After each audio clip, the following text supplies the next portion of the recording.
Well, welcome to our Bible session today. I hope you enjoy these and get a lot out of these. But today we're going to be looking at standing firm, and we need to.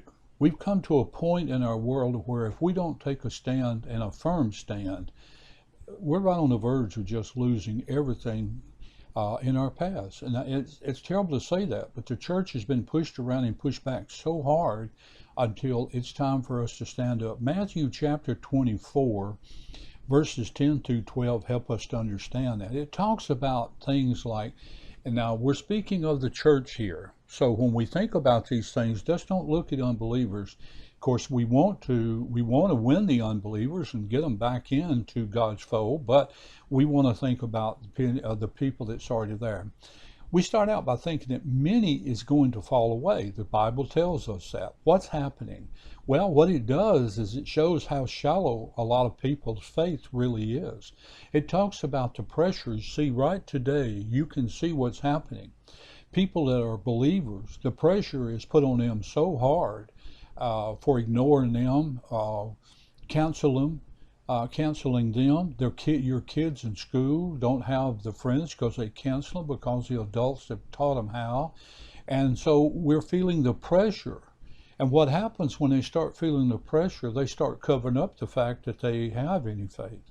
They start doing the things that makes them look like the world and not belong to God, which shows that their faith was shallow. And then we see the rise of deception. The offense is going to increase. Wounded hearts is going to turn from God. See, deception is coming on more and more where Satan is feeding stuff into our world that's not true.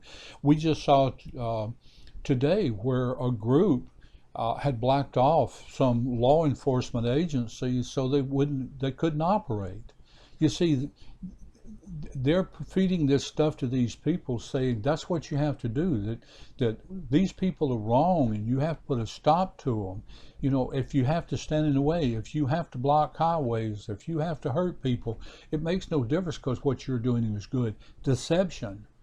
Satan is the best at that, and he's got a world sold on the fact that these are things that they need to be doing. And deception is winning the day because it's not only on, we find that the evil spirits is doing it, but we're finding that human beings are taking that stand in this world and doing it. And then we see the conditions of the world, betrayal and hatred rises. I mean, people will sell you out right now and betray you in a heartbeat for just a little bit of gain. What's in it for me is the type attitude that we're in. And people hate one another. When I go in and see somebody, and it makes no difference, and I'm not taking sides here, I'm just simply saying it makes no difference if it's the right or the left. If the right makes a statement, then the folks on the left want to do everything they can to destroy them with the words that they use. And then those on the left, it's the same way. The ones on the right goes after the ones on the left. It's like humans. And we're not talking about political parties. We're not talking about, I mean, our leaders are bad enough, but I'm talking about average people, even church people. You'd be surprised in churches today how split they are over the difference in the party system in our country. Relationships are collapsing to a point nobody knows anybody anymore. They don't want to know them because they're afraid to. And then the great tribulation, false prophets is going to deceive many. Discernment becomes essential. We need to have God's wisdom to know what is correct and what is not. False prophets are leading people. We're seeing it every day. I saw a situation the other day where we had a leader that actually took on a Christian leader, and it was awful to watch this situation to find out that, no offense, but our non-believing leader actually proved and showed where this Christian leader was leading people down the wrong path. It's sad that we're getting to that point. False prophets is going to be the cause of thousands of people going to the pit of fire. And then lawlessness. You know, love grows cold in lawlessness. Spiritual passion fades and lawlessness is increasing. That's what we're seeing. You know, you don't have to agree with what some of our law enforcements are doing. You don't have to agree with your neighbor. You don't have to agree with the person sitting in front of you in a pew in a church. But you don't have to stoop to a lawlessness to make your point better or prove that they're wrong or harm them because they don't agree with you. We need to come to a point where we understand we all have our opinion. Now, my opinion to me may seem like it's right. To you, maybe it seems like it's wrong. But do you hate me because I think mine is right? You know, that's what we're at. Yours is right, and that's the thing. Two people get up there, one says yes, one says no, and the one that says yes hates the one that says no, and the one that says no hates the one that says yes. They end up at each other's throat, and what a scene. Wow. We've gotten to the point where we can't meet in the middle, and the sad part of it is, again, I'm talking about situations in the church. I don't know whether you've been to a business meeting or not lately, but if you ever go to one, brace yourself.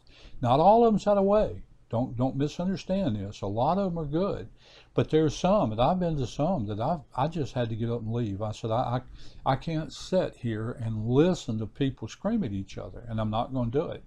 I won't. We need to get back to doing things. Now, there's a lot of good churches out there. There's a lot of good people out there. Find one. Endurance. Standing firm means enduring. Perseverance is a mark of a true disciple. Look, when we can disagree but come together and love one another and hug one another and shake hands and help that person accomplish what you don't agree with, you don't totally see it, but you will support them and help them accomplishment. That's endurance. That's perseverance. That's a good disciple. And when we take a look at stuff like it, you see endurance is a mark of true discipleship. When Jesus is revealing things, he's standing firm, he's letting us know it's not passive, it's an active perseverance. God supplies strength, believers supply surrender. Endurance is not about perfection, it's about refusing to quit. How believers stand firm and commit to long obedience in the same direction. And then lean on God, not human willpower. Keep eternity in view. Temporary pressure cannot cancel eternal reward. Jesus wants to give you an eternal reward. Will you be willing to accept it? I pray that you do. We need to understand, you and I can disagree. You may not like what I'm saying. That's up to you. That's okay. I'm not going to get mad at you over it because that's what we're not supposed to do. But don't get mad over me at me for telling you the things that God has put in front of me to say. So let's agree to disagree, but let's still love one another. Can we do that? God bless, and I'll see you next time.